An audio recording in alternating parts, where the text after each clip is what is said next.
Salam. Deməli, günün məşhur sualının cavabını paylaşacağım sizlə. Hamı soruşur ki, uşağımı virtual məktəbdə BSG yazmaq üçün parolunu yeniləməliyəm. Necə yeniləyim? Bundan ötürü giririk Google-a.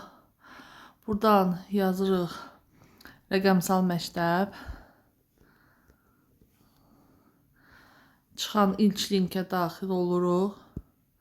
Və linkə valideyn kimi daxil olmaq lazımdır. Çünki valideyn yeniləyir bu şifrəni. Valideyn. Ya Sima ilə, ya Qovazla. Burada Sima da var. Sima ilə də daxil ola bilərsiniz. Və yaxud Qovazda qeydiyyatdasınızsa Qovazla daxil oluruq.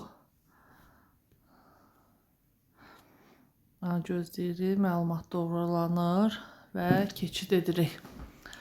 Keçid edəndən sonra açılsın. Aha, bu X-i bağlayırıq. Sağ tərəfdə yuxarıda bu 3 dənə xət var. Bu 3 xəti tıklayırıq. Açılır. Burada baxın, məndə yazdı. Mənim məktəbdə oxuyan bir dənə uşağım var. Məhcə Abdullayeva. 2 dənə olsaydı bu oxu basasıydı, o birisi uşağı. 3 dənə olsaydı o birisi uşaq da görsənəsiydi. Hansı uşağın parolunu dəyişmək istəyirsinizsə, o uşağın adı yazılmalıdır. O uşağın adı yoxdursa, bu oxundan o birisi uşağa keçirsiniz və aşağı düşürsünüz. Övlad üçün şifrənin təyini.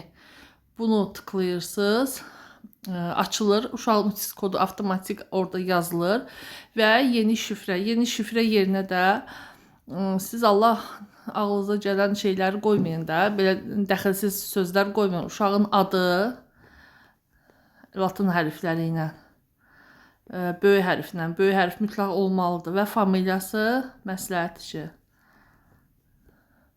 Doğum tarixi rəqəmdə istəyir çünki.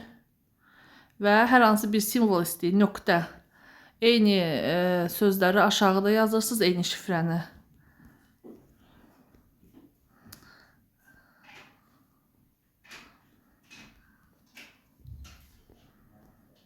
(2009) və nöqtə. Və daha sonra təsdiq et düyməsini sıxırsınız.